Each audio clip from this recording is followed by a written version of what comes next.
Here we go.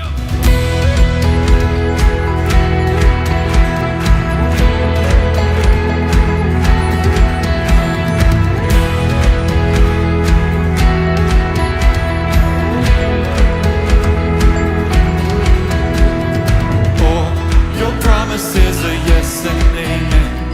Every one of them is true. I will trust and put my hope in you. My life is found in you. I've got joy like a river, joy like a river in my... Kita berada di dalam seri Firman Tuhan selama 6 minggu. Jadi ini minggu yang kedua, seri tentang salib. Bagaimana kita akan belajar sama-sama selama 6 minggu, dan ini adalah minggu yang kedua, that's okay. Jadi saudara ini nggak ketinggalan. Kalau hari ini saudara ikut yang minggu lalu, saudara bisa nonton di YouTube ya. Tapi hari ini kita akan belajar sama-sama tentang salib Kristus, dan bagaimana topiknya itu tentang the crowd, orang banyak. Berapa dari kita mungkin pernah menyaksikan pertandingan bola live, atau pernah menghadiri event yang besar di mana banyak orang gitu ya. Ada waktu-waktu saya ingat saya ikut nonton satu pertandingan, banyak orang gitu ya, turun dari kendaraan umum itu nggak lihat tanda sign kemana gitu ya. I just look at the crowd jalannya ke situ, berarti ya ikut gitu ya. Saudara, ya pasti nyampe juga. Well, in general everybody wanna go there, semua orang mau ke sana ya ikut aja gitu ya. Nah, hari ini kita akan belajar dari firman Tuhan dari Yohanes 6 tentang the crowd. Bagaimana orang-orang banyak mengikuti Yesus. Sebagian mungkin kayak kita tadi, ya nggak tahu exactly kemana ya, tapi kira-kira mungkin pintu masuknya sana karena orang banyak semua ke sana, kita ikutin aja gitu ya. Dan the crowd di Yohanes kita akan belajar sama-sama, dan ini mengingatkan kita bagaimana kita juga menjalani kehidupan kekristenan kita untuk tidak sekedar mengikuti orang banyak. Nah, kalau kita lihat seluruhan narasi di Injil, bagaimana orang banyak itu ngikutin Yesus, kemudian orang banyak ini mengalami mujizat Yesus, orang banyak ini juga yang sama. Kalau saudara renungkan, itu hari Minggu di mana mereka mengeluhkan Yesus sebagai Raja. Hari Jumatnya mereka yang berseru salibkan dia. Itu bukan orang yang, bukan crowd yang berbeda, mungkin crowd di kota yang sama, orang yang sama, dan mereka mengatakan hari Minggunya inilah Raja, inilah diagungkan, disembah. Tapi hari Jumatnya mereka mengatakan salibkan dia, dan mereka memberikan Yesus untuk disalibkan karena agenda-agenda mereka. Dan hari ini kita akan belajar melihat bagaimana the crowd, dan saya percaya ini juga memberikan gambaran kepada kita bagaimana kita bisa mengikuti Kristus, tidak sekedar mengikuti orang banyak. Saya bagikan dikit overview Yohanes 6. Saya tidak akan mengambil seluruh pasal Yohanes 6. Kira-kira seperti ini. Jadi Yohanes 6 ayat 1 sampai 15, kita mencatat Yesus memberi makan 5.000 orang. Dan ini mujizat yang dicatat di keempat Injil, saudara.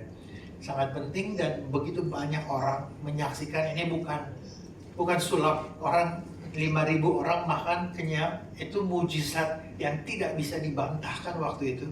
Kemudian ayat 16 sampai 21, setelah Yesus memberi makan 5.000 orang, banyak orang banyak, Yesus menyeberang.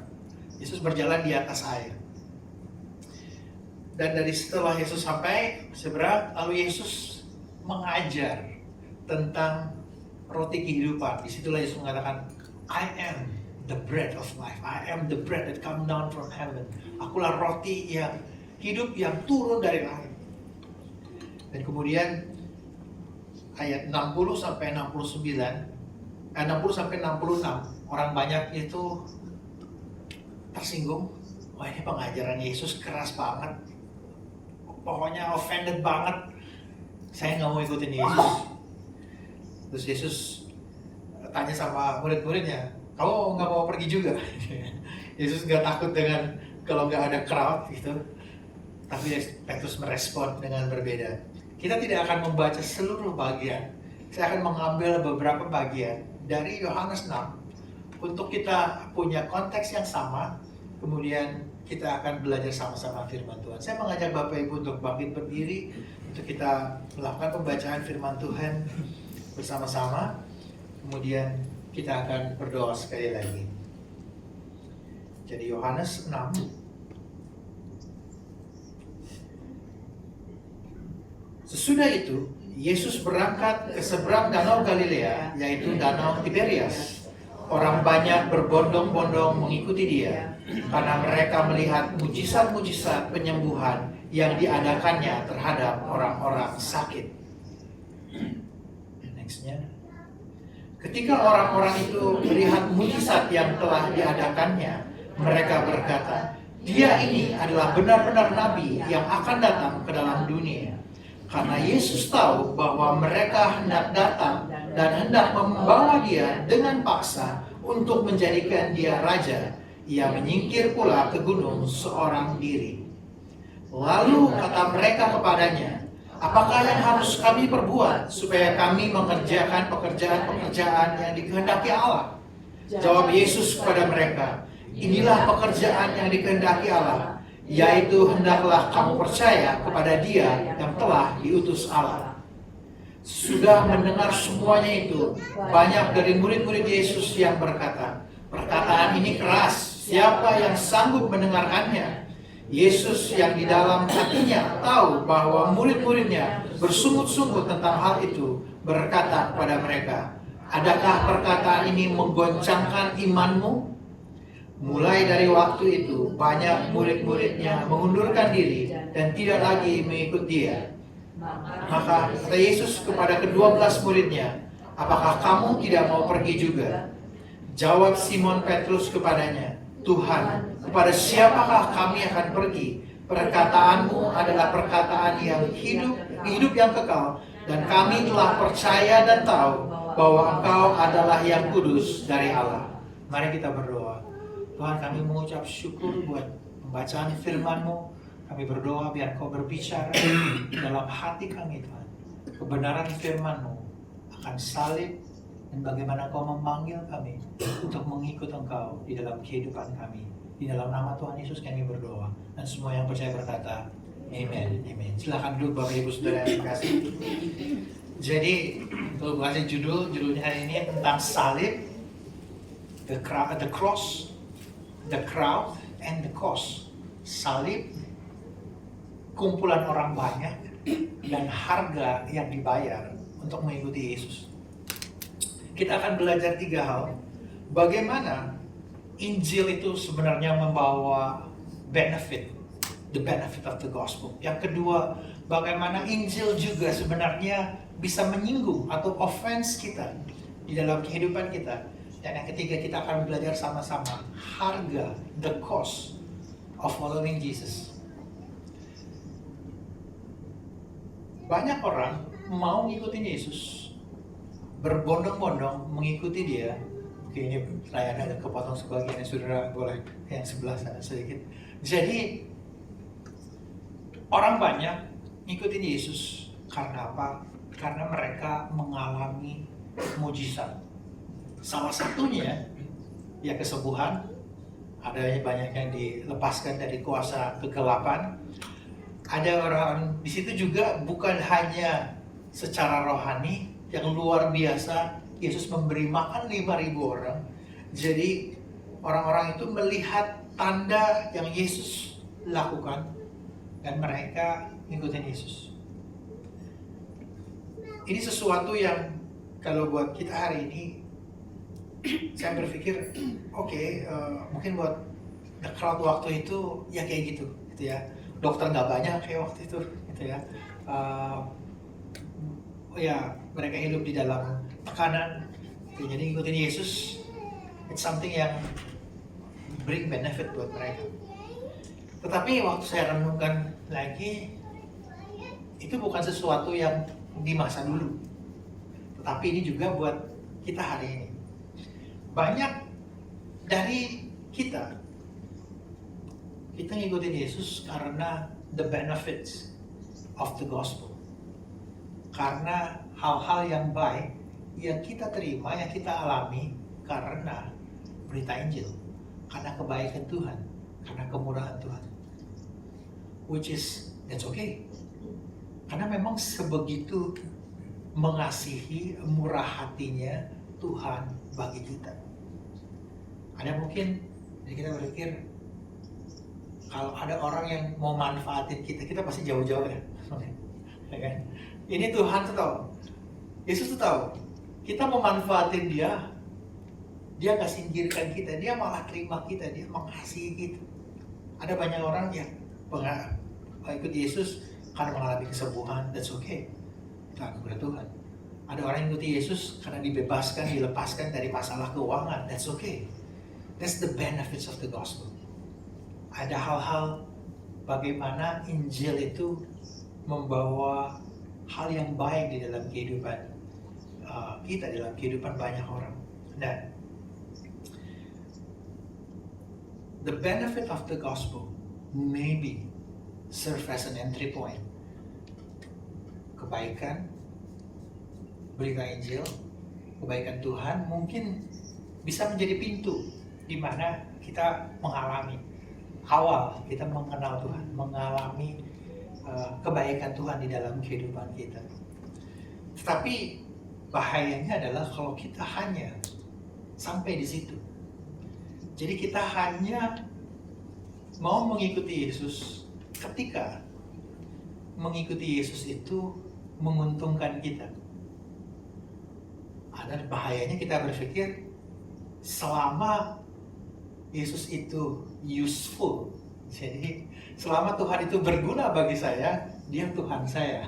Tapi kalau misalnya dia nggak tolongin saya cari Tuhan yang lain, atau saya beralih gitu ya. That's the dangers. Dan itu yang sebenarnya the crowd, kisah the crowd di Alkitab itu mengingatkan kepada kita.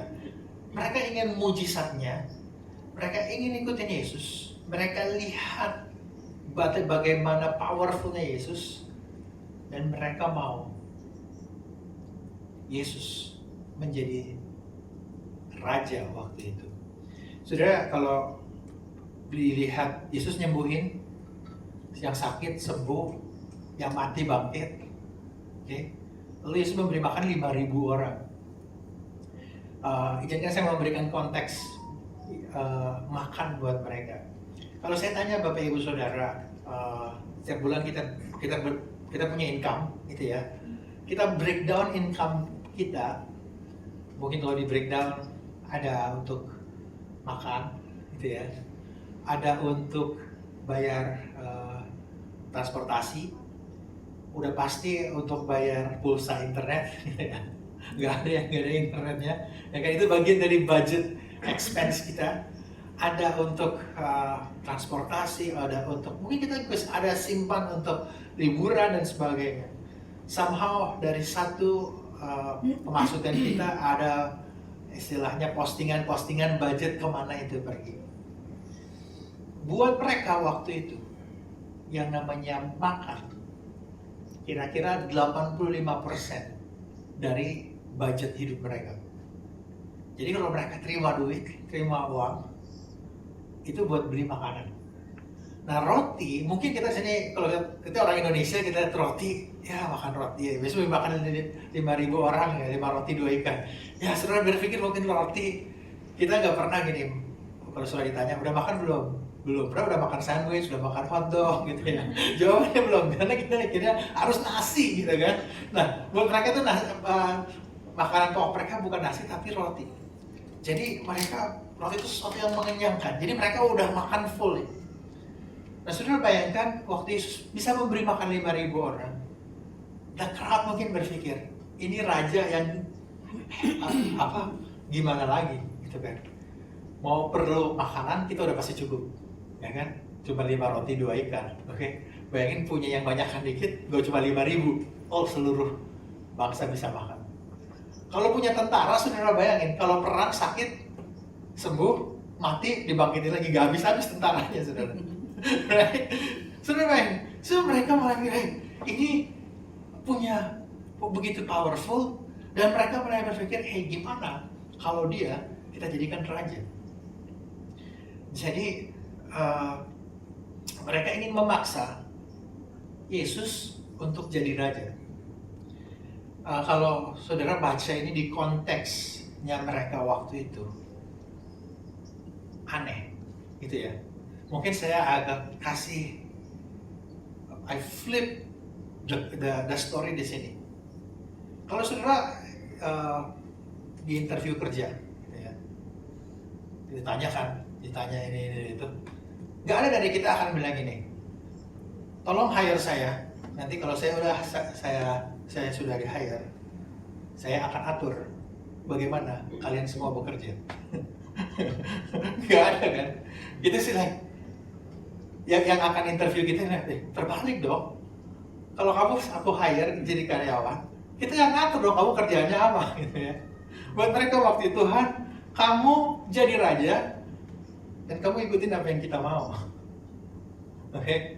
Istilahnya kalau buat kita hari ini harusnya you are the Lord, now command me, gitu ya. Kamu Tuhannya, sekarang perintahkan aku ngapain? Bukan, Tuhan kamu jadi Tuhan, sekarang kamu ikutin apa yang kita mau. Jadi Tuhannya terbalik dong. So that's the mindset of the people at the time. I want God, I want King that will fulfill what I want. Saya pengen Tuhan yang menggenapi, memenuhi agenda-agenda, target-target di dalam kehidupan saya. That's the mindset at the time. Mungkin buat kita hari ini, tanpa kita sadari, kita bisa membuat Tuhan dengan cara seperti itu. Kita ingin Tuhan ngikutin agenda-agenda yang kita inginkan. Target-target kita, timing kita, goalnya kita, Tuhan yang kerjain supaya kita mencapai itu. Kita mengingatkan kita. That's how the crowd. Kadang mungkin our cultures, kita hidup di budaya di mana it's something yang normal.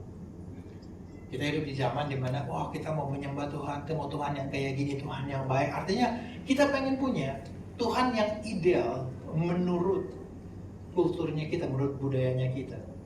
Dan kita mau dia Tuhan yang kayak gitu. Tetapi Alkitab mengatakan, hey, it cannot be done that way.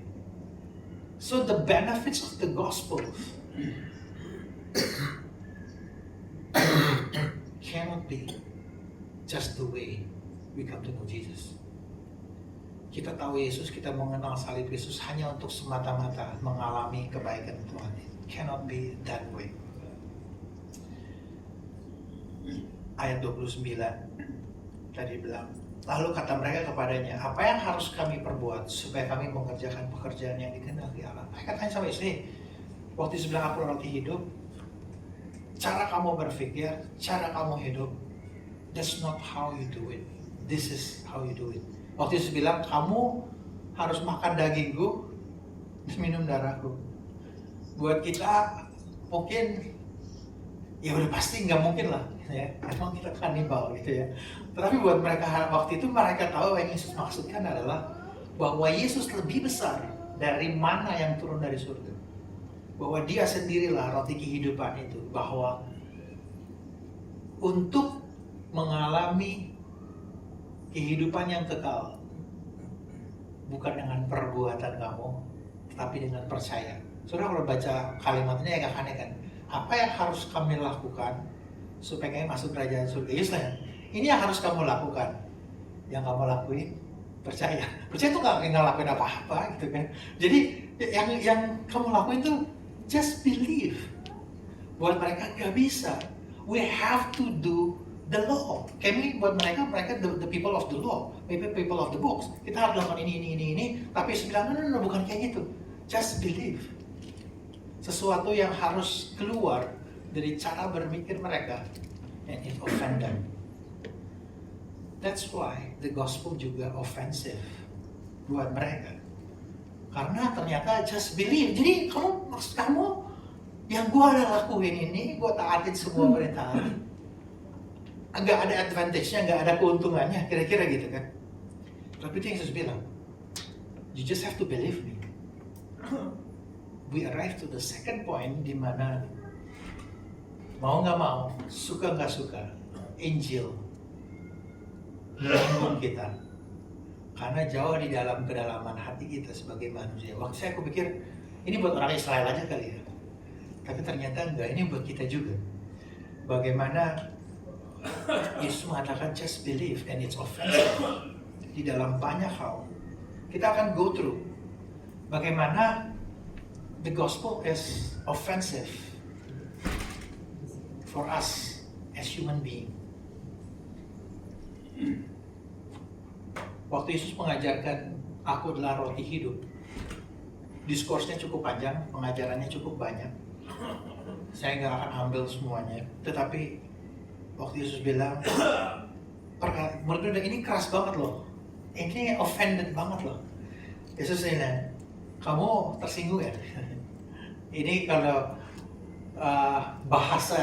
bahasanya kita mungkin kecolek dikit gitu ya. Ini bukan kecolek gitu ya. Ini udah kesikut gitu ya.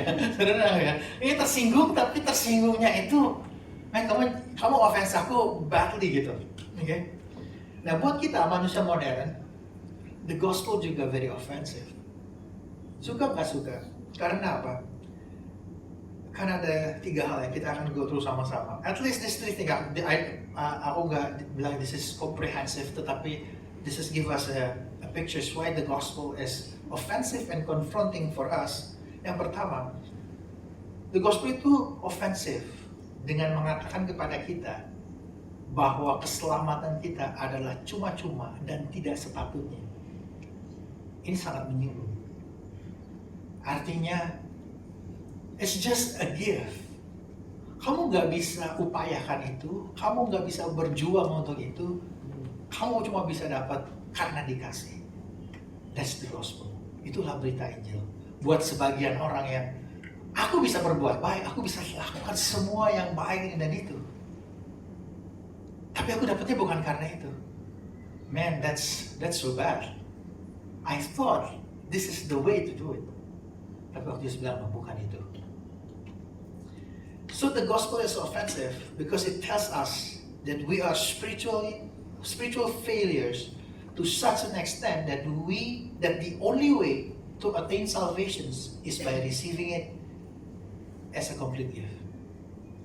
Jadi kita itu gak akan bisa dapetin. Begitu parah, begitu gak bisanya. Sampai itu cuma bisa didapetin kalau dikasih. Jadi ini bukan hak, ini sesuatu yang dikasih gitu aja. And it's offensive karena it tells us that trying to be morally good and spiritual is not enough. And you have no autonomy for your salvation. Artinya, Anda dan saya tidak punya kuasa untuk menyelamatkan diri kita. Jadi kamu bilang sama saya udah lakukan semua ini dan itu gak bisa. Jawabannya yes. Semua yang kita lakukan gak bisa menyelamatkan kita. That's what the gospel say. It's very offensive buat kita hari ini. Yang ketiga, itu juga confront us that we could not see our morality the same way again, and it gives no advantage over other. This is what the gospel is. Ketika kita tahu bahwa moralitas kita tidak menyelamatkan kita, hal ini membuat kita melihat moralitas kebaikan di dalam kehidupan kita tidak sama lagi. Artinya gini, saya baik dengan orang lain yang tidak sebaik saya, Saya nggak bisa bilang I am better than you. Karena apa? Karena itu nggak masuk hitungan di dalam keselamatan. Artinya apa? Itu offensive dong. Jadi maksudnya kamu, well, morality is now different. Bahkan buat kita sebagai orang Kristen, kita perlu bertobat dari dosa-dosa kita, tapi kita juga perlu bertobat dari kebaikan-kebaikan yang kita lakukan, yang kita pikir kita bisa menyelamatkan diri kita. Yang kedua, the gospel is offensive by telling us that Jesus is died for us. Bahwa Yesus mati bagi kita. It's offensive. Kenapa?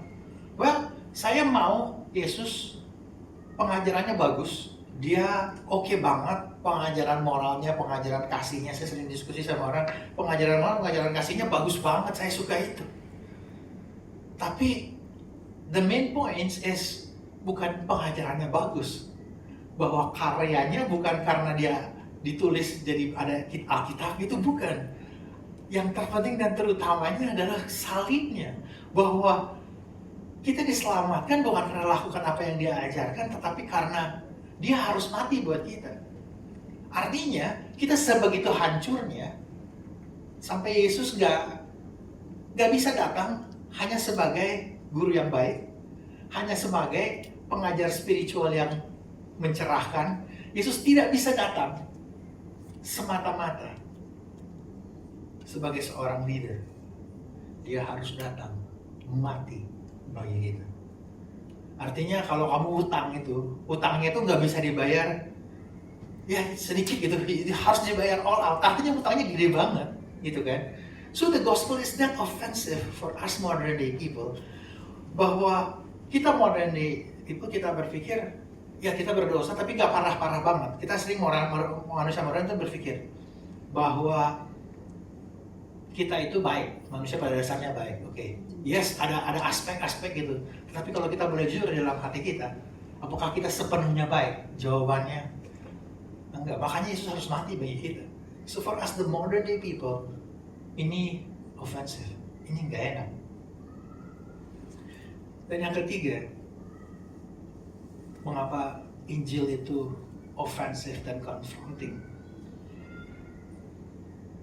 Injil mengatakan kepada kita bahwa keselamatan kita digenapi, diperoleh, dicapai melalui penderitaan dan pelayanan Kristus. Beda banget. Kita manusia modern, I want to have success, have a powerful, achieving life. Tapi Yesus memperoleh keselamatan bagi kita dengan cara menderita. Karena apa? Karena Yesus nggak dapatin itu dengan conquering and destroying. That's why the gospel is the only overcoming evil, not with another evil, tetapi by absorbing the evil di dalam dirinya. It's completely different. Kalau penguasa-penguasa mau menurunkan penguasa sebelumnya, dia harus menumbangkan dengan kekuasaan yang lebih besar. Tapi Yesus enggak. Yesus memberikan dirinya untuk dihancurkan dan absorb all the evil supaya kita bisa mendapatkan the true freedom. Why this is offensive? Cara Yesus memperoleh keselamatannya. Artinya, kalau kita mengikut Dia, menderita dan melayani bersama dengan Dia, seperti Dia. Artinya kehidupan kita in a lot of situations is not just by conquering, overcoming. There are situations that we learn to humble ourselves, to suffer, and serve just like Jesus. For us, this modern people, offended because salvation now is not an easy life. Jadi ngikutin Yesus bukan hal yang gampang. Kalau kita berpikir just following Jesus now we have the benefit of the gospel only, jawabannya enggak. Praise God, there is a benefits. Tapi that's not it. Ada bagian, yaitu penderitaan, giving, sacrifice. Ada banyak hal dalam kehidupan kita. So salvations, living as the disciples of Christ is not just an easy life. There are part yang kita harus give up doing. Ada hal-hal waktu kita mengikuti Yesus, ada hal-hal yang kita harus berhenti melakukan karena kita ikutin Yesus.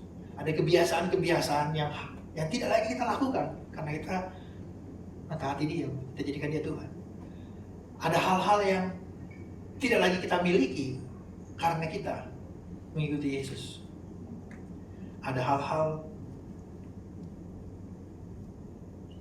yang kita percayai yang harus kita lepaskan kalau kita mengikuti Yesus.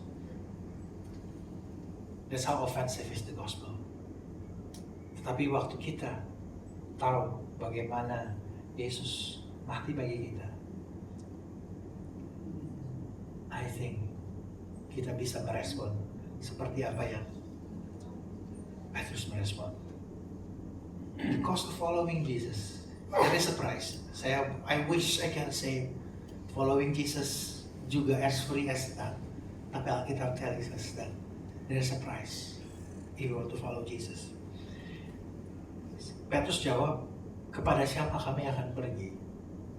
Kami telah percaya dan tahu. Kami udah percaya, kata tahu ini kami udah ngalamin sendiri loh. Waktu kita punya pengenalan akan Injil, mengenal akan Yesus Kristus di dalam kehidupan kita, kita mengalami Dia, paying the price of following Jesus. It's something that is beautiful. Di Lukas, Yesus bilang gini, setiap orang ikuti aku, ia harus menyangkal dirinya, memikul salibnya setiap hari, dan mengikut aku. Ada bagian di dalam kehidupan kita, kalau kita mau ikutin Yesus, kita menyangkal diri kita dan memikul salib. Paulus mengatakan gini, malahan segala sesuatu ku anggap rugi karena pengenalan akan Kristus Yesus Tuhanku lebih mulia daripada semuanya. Waktu kita mengikuti Yesus dan kita tidak mengikuti dunia, kita tidak mengikuti the crowd. Tadi dikatakan ada hal-hal di mana kita nggak lakuin. Mungkin di kantor kita ada budaya-budaya yang oke, ini lumrah gitu ya. Cara naik di posisi di promosi itu harus sikut yang di sebelah kanan kiri, diinjek yang di bawah gitu ya. Tapi Yesus ajarin kita, you are not going to do it like that, you are going to serve. Kita kan mungkin, well, that's not the culture in my company. Tetapi Yesus bilang, that's how it is done in my kingdom. Are we willing to change? Ada hal-hal di dalam kehidupan kita mungkin cara kita mendapatkan uang tidak sama. Dunia bilang oke, tapi Tuhan bilang nggak oke. Are we willing to change our mindset? Ada hal-hal, aku pasti bisa punya ini. Some of orang bilang, aku mau percaya Yesus, tapi aku masih mau keep some of the relationship yang dia tahu well morally questionable. Tapi aku masih mau ini. Well, kalau kamu benar-benar ikut Yesus, ya kamu nggak bisa punya itu lagi. Kamu nggak bisa punya berpikir, well aku mengasihi Yesus, tapi aku masih mau mengasihi dunia. There are things, kalau kita mau follow Jesus, we have to let go. The cross tells us bahwa ada harga yang dibayar kalau kita ikutin Yesus. Ada begitu banyak benefit. Seringkali waktu saya butuh renungkan, ikutin Yesus kita bayar harganya. Tapi this is the reality juga. Tapi kita juga bayar harga kalau kita nggak ikut Yesus. Kalau saya renungin, kalau saya nggak ikutin Yesus, saya nggak tahu pernikahan saya kayak apa, anak-anak saya hidupnya seperti apa. Kalau saya nggak ikutin Yesus, saya nggak tahu kehidupan saya seberapa hancur. Kalau saya ngikutin keinginan daging saya ngikutin apa yang dunia katakan, saya nggak tahu penderitaan apa yang istilahnya saya nggak mau itu. That's what the world tells us. Try to help us ikutin dunia. Sepertinya kita ngalamin punya sesuatu, tapi kita bayar harga yang lebih mahal. Kita ikut Yesus, kita bayar harga tapi ada sukacita yang begitu besar, yang luar biasa. Kemarin hari Kamis kita ada doa dan exhortationsnya itu mengingatkan buah-buah roh di dalam kehidupan kita. Saudara, waktu kita berada di dalam Kristus, nggak semuanya menyenangkan, nggak semuanya baik. Tetapi di dalam hal-hal yang kita lewati, kita menjadi semakin serupa dengan Kristus. Di dalam penderitaan kita semakin serupa dengan Kristus. Di dalam pengorbanan kita nggak bisa ukur ya pengorbanan, ya sudah korban begitu banyak. Tapi di dalam sacrifice yang kita berikan, pengorbanan yang kita lakukan, kita semakin serupa dengan Kristus. Makanya buah-buah roh itu kasih, sukacita, damai sejahtera. Dunia pengen punya itu. Mereka kejar itu. Mereka kejar damai. Mereka pengen punya kasih. Tapi mereka nggak dapat itu. Karena apa? Karena itu bukan dari dunia. Itu dari Tuhan. Kita bisa punya pengendalian diri, oke. Tapi punya semuanya itu, kasih, sukacita, damai sejahtera, pengendalian diri, semuanya cuma bisa karya Roh Kudus di dalam kehidupan kita. Dan hari ini, I know this message will be very hard, tough, gitu ya. Tapi juga the message of the cross remind us that the cross has transformed the world. Kalau kita lihat the first century, even ratusan tahun sebelum Yesus datang, kesombongan itu is a virtue. Wow, kau hebat, luar biasa, power. Waktu Yesus datang. Now love is a virtue, humility is a virtue. Kita hidup di dunia yang completely different today karena berita Injil telah diberitakan. Mungkin belum sampai ke ujung dunia, bagi tugas kita untuk pergi sampai ke ujung dunia. Tapi dunia berubah karena Injil. Kita berubah karena Injil. Itu juga panggilan buat kita, membawa berita Injil itu ke tempat kerjaan kita, ke tempat kuliah kita. Kita nggak perlu takut. The gospel is offensive. Mungkin ada nanti kata orang, nggak apa-apa, kita bayar harganya aja. Tapi waktu mereka ngalamin Tuhan, hidup mereka nggak sama lagi. Kantor kita nggak sama lagi. Tempat kuliah kita nggak sama lagi. Tempat komunitas kita nggak sama lagi. Karena Injil, karena Yesus Kristus mengubah hati setiap orang. Saya mau mengajak kita untuk bangkit berdiri. Kita akan menyembah Tuhan bersama-sama. Biar firman hari ini mengingatkan kita. Kita mungkin datang kepada Tuhan karena the benefit of the gospel, karena kebaikan Tuhan. Saya disembuhkan dari sakit epilepsi waktu masih kecil. Saya mengalami kebaikan Tuhan. Mungkin kita punya berbagai cara Tuhan menjawab kebutuhan kita. Tapi Tuhan mengundang kita. Let's follow me for